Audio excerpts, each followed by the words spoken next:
చిన్నప్పటి నుంచి కూడా మాకు చాలా ఇష్టం అనమాట మటన్ కీమా. మీలో ఎంతమందికి ఇష్టం అన్నది కమెంట్ చేయండి. అలాగే welcome back to this is by Vandana YouTube channel. ఈరోజు నేను మార్నింగ్ బ్రేక్ఫాస్ట్కి కీమా అలాగే పూరి చేసుకున్నానండి. మాకు ఇలా కీమా పూరిలో పెట్టుకొని తినడం కానీ లేదా వేడి వేడి అన్నంలో తినడం కానీ చాలా ఇష్టం అనమాట. ఈరోజు నేను అడిగాను మా ఆయనని తీసుకురమ్మని, తీసుకొచ్చారు.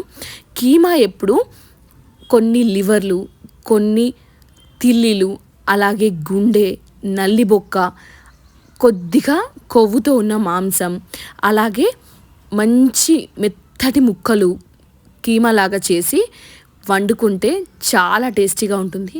ప్లెయిన్ కీమా కూడా దొరుకుతుంది, కానీ ఇలా ట్రై చేయండి, చాలా బాగుంటుందన్నమాట. ఇలా మా డాడీ మాకు తీసుకొచ్చేవారనమాట. లివర్ తింటే మనకి హెల్త్కి చాలా మంచిది. అలాగే ఇలా మీట్లో రకరకాలుగా అన్ని మేకకు సంబంధించిన వేసి వండితే కూడా రుచి అయితే అద్దిరిపోతుందనమాట. ఈ కీమాని నేను ఒకసారి కడిగేసి పక్కన పెట్టుకుని దాంట్లో ఉప్పు, కారం, అల్లం వెల్లుల్లి పేస్ట్ అలాగే పసుపు వేసి కలిపి పెట్టుకున్నానండి. మ్యారినేషన్ చేసుకుంటే కీమా చాలా అంటే చాలా టేస్టీగా ఉంటుంది. ఎందుకంటే దీనికి ఉప్పు కారం మంచిగా పట్టి ఒక హాఫ్ అన్ అవర్ ముందైతే సరిపోతుందండి. టేస్ట్ అయితే సూపర్ ఉంటుంది. చిన్న చిన్నగా పీసెస్ ఉంటాయి కాబట్టి వాటికి త్వరగా పడుతుందన్నమాట ఉప్పు కారం. అందుకని మ్యారినేషన్ చేసుకొని ఖచ్చితంగా పెట్టుకోండి. దీంట్లోనే నేను కట్ చేసి పెట్టుకున్న మిరపకాయలు కూడా వేసుకున్నానండి. మీరు పోపులో వేసుకోవచ్చు, లేదు అంటే ఇలా కూడా వేసుకోవచ్చు. నాకు కీమాలో ఇలా వేసుకొని పెట్టుకుంటే చాలా నచ్చుతుంది. దీన్ని మొత్తం ఒక 5 నిమిషాలు పర్ఫెక్ట్గా అన్ని ముక్కలకు పట్టేలాగా నేను కలుపుకున్నానండి. చిన్నప్పుడు మా డాడీ మేబీ మాకు అలవాటు కావాలి మటన్ ముక్కలు కొంచెం హార్డ్గా ఉంటే తినలేరనో, లేదు అంటే ఇలా చిన్న చిన్నగా ఉంటే త్వరగా తినేస్తారనో ఫ్రీక్వెంట్గా తీసుకొచ్చేవారనమాట. అలా మాకు ఈ కీమా అలవాటైపోయింది. ఇప్పుడు నా పిల్లలకు కూడా నేను కీమానే ప్రిఫర్ చేస్తున్నాను. ఎందుకంటే వాళ్ళకు నేను తినిపించడం ఈజీగా ఉంటుంది. అలాగే దీంట్లో లివర్ కానీ తిల్లి ఇవన్నీ మనకి హెల్త్కి చాలా మంచివి. బ్లడ్ రావడానికి కానీ ఐరన్ డెఫిషియన్సీ ఉన్న వాళ్ళకి చాలా మంచిదన్నమాట. అలా మ్యారినేషన్ చేసి పక్కన పెట్టుకున్న తర్వాత నేనైతే కుక్కర్లో వండుకుంటున్నానండి. మీకు కుక్కర్లో వండుకోవడం ఇష్టం లేకపోతే మీరు విడిగా వండుకోవచ్చు. నేను బ్రేక్ఫాస్ట్ లాగా చేస్తున్నాను కాబట్టి నాకు ఈజీగా కావడానికని చెప్పి నేను కుక్కర్లో వండుకుంటున్నాను. నేను సన్ఫ్లవర్ ఆయిల్ యూజ్ చేస్తానండి. కొంతమంది పల్లి నూనె వాడతారు, అలాగే కొంతమంది కొబ్బరి నూనె కూడా వాడతారు. ఎలా వండినా ఏది వేసినా రుచి మాత్రం బాగుంటుంది. తర్వాత దీనిలో నేను గరం మసాలా కూడా వేసి అది 2 minutes వేగిన తర్వాత తెల్ల ఉల్లిపాయలు వాడుకున్నానండి. మా ఇంట్లో పెంచినవి ఇవి. చాలా ఇవి వేయడం వల్ల రుచి అయితే బాగుంటుంది. అండ్ ఉల్లిపాయలు కొంచెం క్వాంటిటీ ఎక్కువ తీసుకోండి, మనకు గ్రేవీ బాగా వస్తుందన్నమాట. ఇవి రంగు మారేంత వరకు మంచిగా వేయించుకోండి. మీడియం టు హై ఫ్లేమ్ మధ్య పెట్టుకొని వేయించుకోండి, బాగుంటుంది. హై ఫ్లేమ్ మీద పెడితే త్వరగా మాడిపోతాయి అన్నమాట. ఇలా రంగు మారిన తర్వాత ముందుగా మ్యారినేషన్ చేసి పెట్టుకున్న కీమాను కూడా ఇందులో వేసి ఒక్క 5 నిమిషాలు మంచిగా వేయించుకోవాలండి. కానీ హై ఫ్లేమ్ మీద మాత్రం పెట్టకూడదు.